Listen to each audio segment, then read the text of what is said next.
আমিও একজন মা। সন্তান হারা ব্যথা একটা মায়ের কাছে, একটা বাবার কাছে কতখানি এটা উপলব্ধি করতে পারি। অত্যন্ত মর্মস্পর্শী, অত্যন্ত বেদনাদায়ক। তাই ছুটে চলে এসেছি আজকে ওর বাড়িতে। এর বাবা মায়ের পাশে দাঁড়ানোর চেষ্টা করেছি।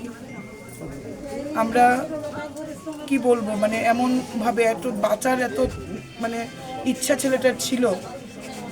এই ভিডিওটা যখন দেখেছি সহ্য করতে পারিনি।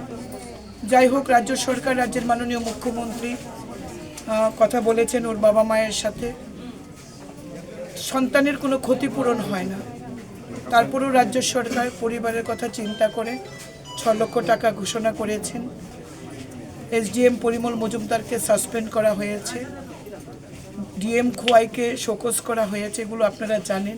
সন্তান ফিরিয়ে দেওয়ার ক্ষমতা আমাদের কারণ নেই, কিন্তু পরিবারের পাশে থাকার ইচ্ছা আমাদের প্রত্যেকের রয়েছে। প্রতিশ্রুতি দিয়ে যাচ্ছি যে এই পরিবারের পাশে থাকবো, আমরা খোঁজ খবর রাখবো।